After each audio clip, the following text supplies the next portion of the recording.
Asalaamaaleykum, maa ngi nuyoo man la président Moustapha Gueye, candidat MPD Liggéey à la mairie de Mbour. Je suis ingénieur en génie urbain, je suis aussi géomaticien, PDG de Sénégeo. Donc moo tax tey yéen ma fekk sama ay bureau donc muy bureau Sénégeo yi nga xam ne moo nekk entreprise bi. waaw donc comme ni ngeen ko gisee nii ci kanam donc dañu gis ne man dama dëkk Mbour nekk doomu Mbour. gis ne aussi waa Mbour yi ñu ngi dund ci côté bu metti ci côté mbiru faj ci mbiru hôpital ci mbiru wër-gu-yaram ñu nag ñu indi suñu attribution ak suñu modeste contribution bi nga xam ne suñu doole foofu la yem ñu jéem pour juste essayer soulager population yi rawatina fi nga xam ne moom laa dëkk muy Chadène nga xam ne tamit fi ma sañoon foofu paj bi dina gën a yomb dina gën a oyof ci population bi. boo xoolee benn bi mu ngi tudd moniteur de signe vitaux.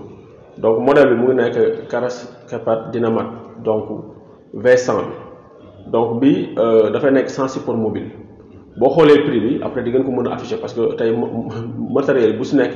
prix am di nga ko xool di nga ko mën a vérifier après di ngeen ko génne si seen kii bi parce que amul tricherie prix bi benn bi 4266 € la léegi loolu taxe hors taxe TTC la donc bu ngeen ko xamee beneen bi acheté 3555 la. Voilà donc moniteur bi prix bi loolu la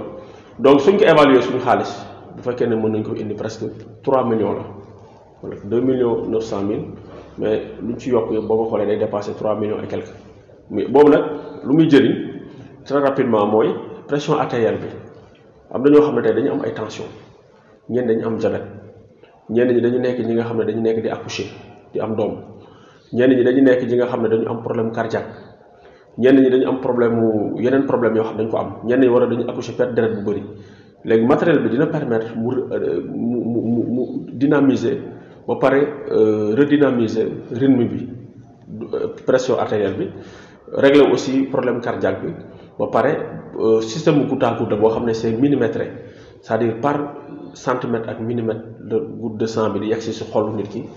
jaar ci artère donc loolu dafay permettre nit ñi bu ñu doon am 100 personnes yu dee ci ay accouchement wala ci ay tension wala ci ay diabète wala ci cardiaque machine bi dina permettre loolu mu wàññeeku bu baax a baax voilà donc loolu aussi dafay am benn répercussion ci boo xoolee tey amul ci hôpitalu Grand Mbour bi parce que matériel bi soo ñëwee amul Mbour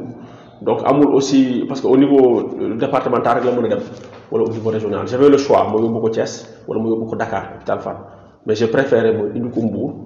pour mu mën a régler les problèmes mais nag fu ma koy remettre mooy sama district muy Chadène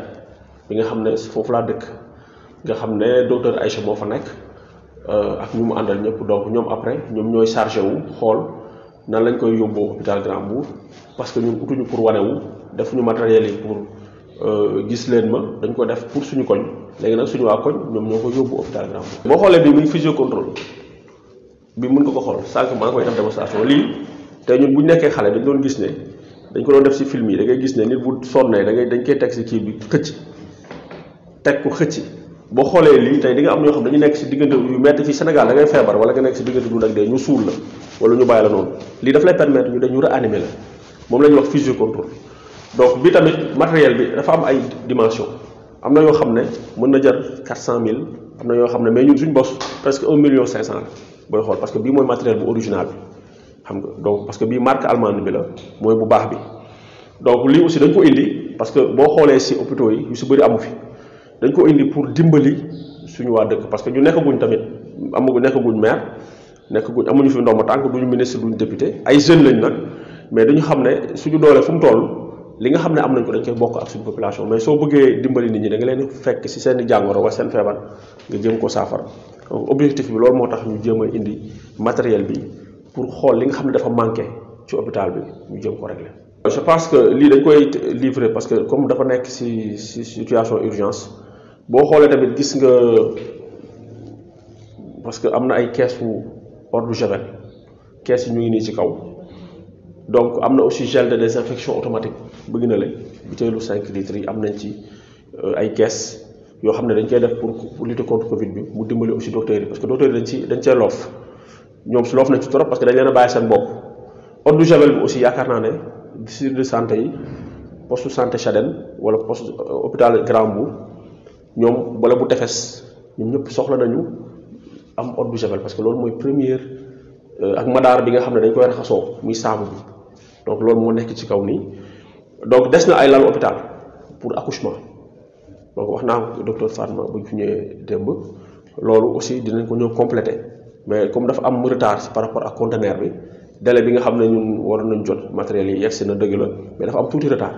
donc lal yooyu bëgg nañ ko si def bëgg nañ si aussi yokk enveloppe financière pour ñi nga xam ne dañ bëgg a jënd ay ticket ñu am ay problème pour jënd ticket loolu aussi bëgg nañ ko si ajouté donc parce que nekkuñu tamit ni ma koy répété duñu maire amuñu benn fonction état amuñu benn fonction ku ñuy jox financement mais lii suñu doole la rek ñu nekk jeune xam ne comme ni ñu ko defee si sport bi barki démb dajale presque 42 équipes sur les 42 quartiers organiser benn tournoi pour dimbali nit ñi donc gis nañ ci aussi am na ay leaders politiques yoo xam ne ils ont essayé de saboter le tournoi j'en profite aussi pour ñaawlu loolu parce que doonu rafet parce que ñun ñëpp ñoo bokk dëkk bi ñoom bu doon mën am nañ date bu ñuy tànn tournoi duñu bàyyi bañ jël suñu date xam nga suñu xarit Cheikh Issa moom tamit mën a date boobu da si bëgg a def tournoi di contacter suñu même équipe yi donc loolu aussi damay profiter si occasion bi ma ne loolu dafa xeebi politique yu mel noonu ku nekk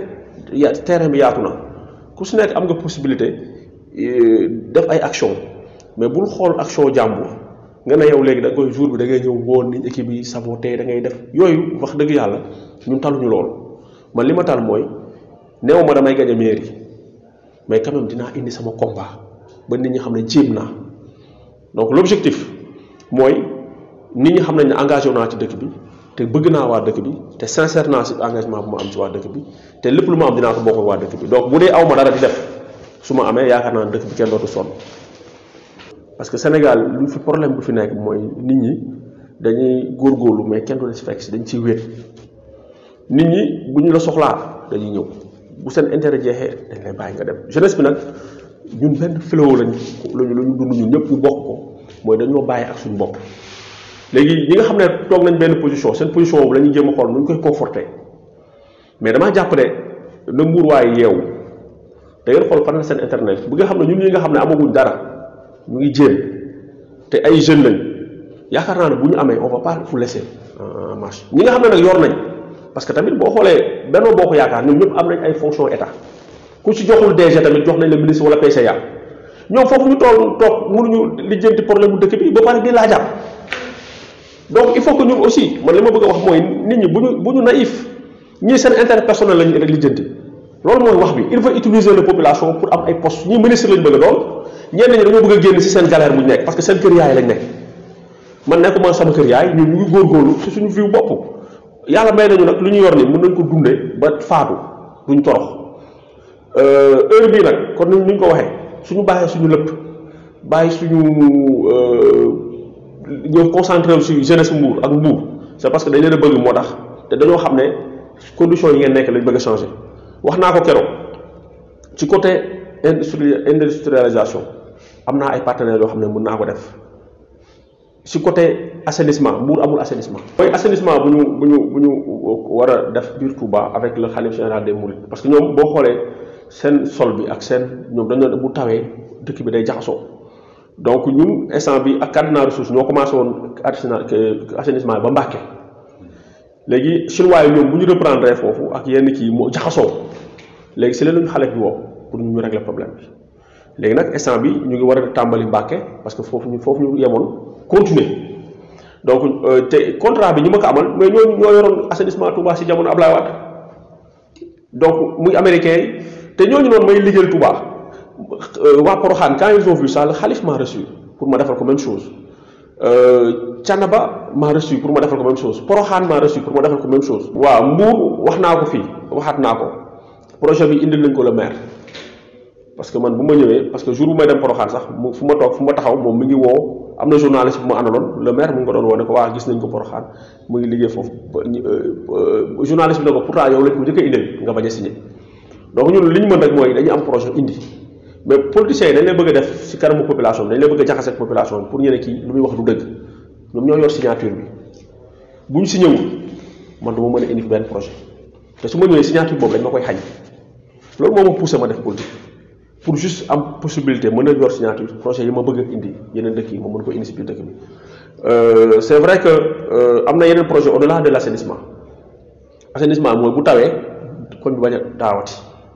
am na problème mu tamit ñu defar kii bi muy ay infrastructure parce que Mbour dafa manqué infrastructure su ma waxee ñu wax ma PACASEN programme banque mondiale man liggéey xam naa ci tuuti dara parce que am naa lu ma ci xam parce que document yëpp benn réeru ma ci programme d'agglomération boobu noonu ñu am banque mondiale moo koy financé avec l'état du Sénégal branchement état du Sénégal agence de développement municipal la moo koy piloté avec yeneen d'autres agences agence de développement municipal da cee bokk mais du moom kese léegi bu ñu ko bëggee politiquer ñoom naan ñoo defar fii tali je suis désolé mais c'est pas vrai parce que loolu état la tali yi fi defaroon yow dama leen ngeen xool toj na yàqu na côté tali yi tey man déjà am naa ay contrat yoo xam ne maa ngi ko waaj a signé ak ay ak ay bailleurs mais ñun mënaguñ signé contrat yooyu parce que ñu nekk ñu maire te du ma ko boo ko fi indee duñ ko accepté ay volume ay nombre de kilomètres yu ñu may ay échangeurs dëkk bi du amati suuf dëkk bi day mooy dàq Paris am naa ko ci côté Allemagne fu sama jabar dëkk am naa ko ci côté Japon am naa ko ci côté Arabie Saoudite frère am bi indil na ma ay saoudien yoo xam ne ni pare nañ pour waxuma la tabax dëkk bi mais dugal presque 100 et quelques milliards ci dëkk bi billaahi wallaahi 100 et quelques milliards pour ñu indi ko ci côté infrastructure ak leneen loolu dafay jéggi dayoo mais nit ñi dafa am benn li may comprendre mooy boo nekkee xale dañ lay jéem a xeeb wala dañ lay juger naan waaw moom tollagul at mais aux gens bien la valeur de tel point le nombre d'années comprendre nga donc te wërsëg ak chance lu ko yàlla di ubbee ci doomu adama loolu yàlla yemalawul mën nga nekk ci état yàlla jox la possibilité mais mën nga bañ a nekk ci état yàlla ubbil la yeneen buntu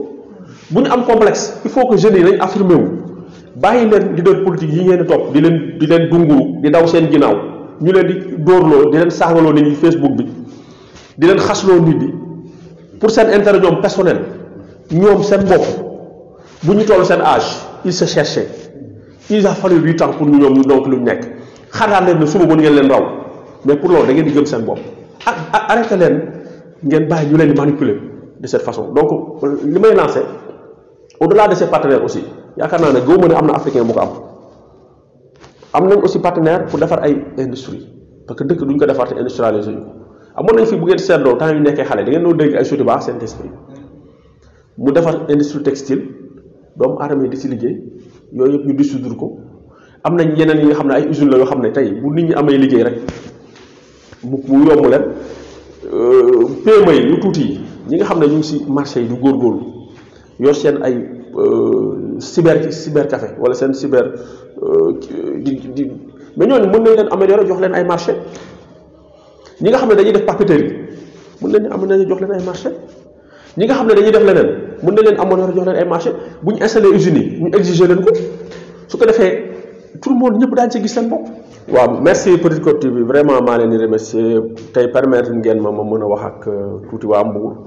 parce que tamit yaakaar naa ne tey boo xoolee boo demee zone bu mel ne Liberté toute la zone man maa leen jox ren fourniture scolaire suñu doole lañ ko defee suñu xaalis lañ ko defee tey équipe yu participé ci tournoi Moustapha bi yëpp tey boo xoolee lu ma teg ci demise moom lañ doon teg coupe du maire te coupe du maire loolu maire la te dafa am ay moyens état te man yoruma moyen état te teg naa mise bu mel noonu pour permettre jeunes yi ñu kii indi nañ ay ñu mel ne ay recruteurs ñenn ñi Aldo Gentina lañ nekkoon ñenn ñi FC Metz ñenn ñu ngi ñenn ñu ngi Marseille ñëw pour xool jeunes yi ku si sa chance nekk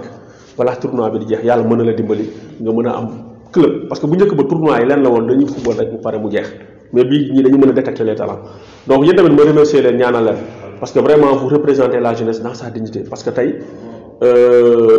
ay xale ngeen mais Petite Côte TV liggéey bi ngeen di liggéey heure bii bu vous êtes imposé te Mbour yëpp même dimension bi nga xam ne nit ñi ñu ngi koy seetaanee yeneen télé yi au niveau national yaakaar naa ne biir Mbour tey ku seetaanul Petite Côte TV day mel ni seetaanul dara donc vraiment maa ngi leen di féliciter di leen encourager di leen ñaanal yàlla xam naa ne am na ñoo xam ne bu ñu seetaanee di leen commencer daw di ñëw si yéen mais loolu toujours ça fait plaisir pour le combat de la jeunesse voilà merci beaucoup.